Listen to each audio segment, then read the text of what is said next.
I always knew that the problem was the government had unleashed this massive inflation tsunami. I just didn't know, when it was going to hit. I thought it would have hit sooner, but they did QE1, QE2, QE3. They printed all this money. We had massive budget deficits. We created a mountain of inflation, but nobody cared about the inflation because all they did is look at the CPI and they said, well, it's not going up more than 2%.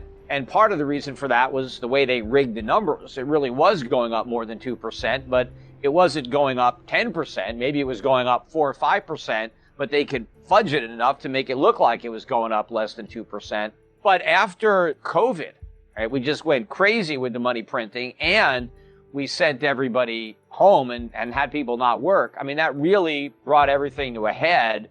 And so now we're experiencing the consequence of the inflation I've been warning about for more than a decade. And this is just the tip of the iceberg. It's going to get a lot worse. The 8%, 8.5% year-over-year inflation that we've seen is going to go much higher.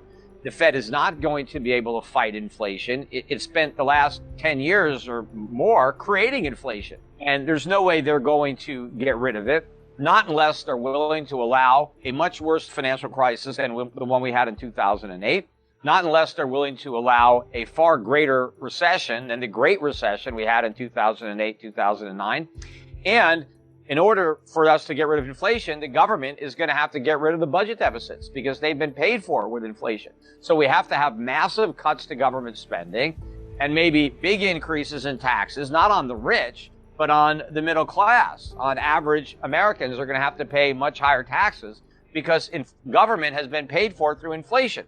And if we're going to find another way to pay for government other than inflation, well, then it's going to have to be another form of taxation. And so I don't really see the Federal Reserve having the guts to stick to the inflation fight.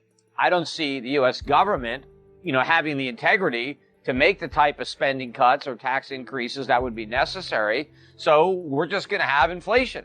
And the markets don't understand that, but we're going to have double-digit inflation as a way of life in America. It's just going to continue for year after year after year.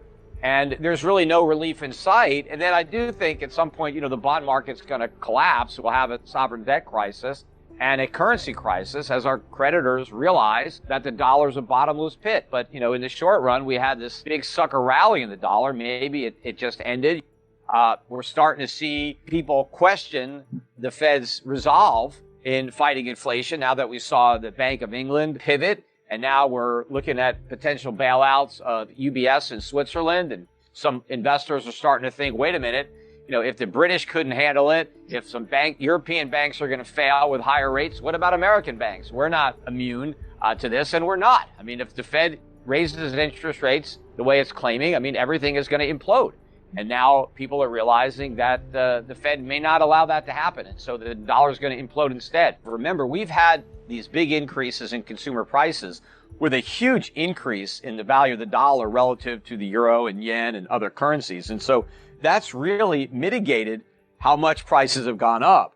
And so when the dollar reverses, that's going to push prices up much higher. So the temporary drop we saw in oil prices, that's going to reverse. Other prices that pulled back when the dollar was strong are going to rise when the dollar weakens. Because remember, the strength of the dollar was based on the false perception that the Fed could actually win a fight against inflation and was prepared to do what it took to win that fight. But of course, the people who thought the Fed was going to beat inflation are the same people that thought there was no inflation. They said inflation wasn't a problem, and then they said it was transitory, and then they said, oh, don't worry, the Fed's going to fix it with a few rate hikes. It's not going to work. The rate hikes won't be effective because they're not enough. The Fed has to get interest rates above the rate of inflation. And so if inflation is 8%, they got to go to 10%. They have no chance of getting anywhere near 10%. They won't even get to 5. They probably won't even get to 4 without a collapse. And you also have to have the big cuts to government spending. And right now, government is increasing spending. Nobody is talking about reducing government spending. All they're talking about is new ways to spend more money, and that creates even more inflation. And so, yes, we got a little bit of a dip because, nothing goes in a straight line. Everything ebbs and flows. So we'll have a little bit of a pullback in the headline inflation numbers, and maybe some people will be lulled into a false sense of confidence. But then inflation is going to take off again. Think about how many times last year they kept saying peak inflation, peak inflation. Every time, it went down a little bit. They were celebrating that it was over. And then, of course, then we'd have a new number and make a new high. But we're nowhere near the peak. We're near the trough. That's how bad this is. Before we continue, help us clicking that YouTube like button and subscribe now to our channel. This shows the algorithm that you valued this information. And it helps us spread that message. Sharing is caring. And now I have bad news for you. If you're not rich by now, you're screwed. And if you're in debt, you're even double screwed. How so, you might wonder?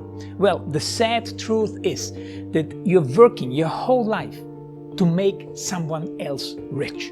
The mega corporations, the banks, the politicians, everyone is getting richer. They get your money. And what is even worse, they get your time, they get your life. You are not even in a rat race, you're in a financial prison. But what could a solution for you look like?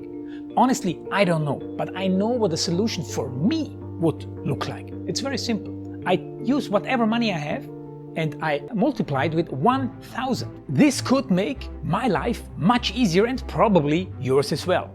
If you have $1,000 available and multiply this with 1,000, I believe that this could solve some financial issue for the one or the other. Of course, if you're ugly, you would have to multiply it with much more than 1,000. My name is Markus Dahn, and this is what I decided to do. I decided to 1000x my money. This is not a joke. I know what you may be thinking. What is this guy talking about? How should this work? This is not possible. Well, I made a detailed video where I laid out my plan. And some clever folks might even want to look at this plan and copy it and do exactly what I do. This is just a little hint on the side. You have two options. You leave, you forget what you have seen. You do whatever you're doing and you hope that somehow you get some other results. Good luck with that. Or you click the link below the video. You enter your email address because I'm not showing this to everybody. You at least watch my video on how I plan to 1000x my money. The choice is yours. Make the right choice. Join me. See what a different future you could have. See at least how I intend, how I plan to do the 1000x. So click on the link below, enter your email address, and I see you on the other side. Your Markus Dahn.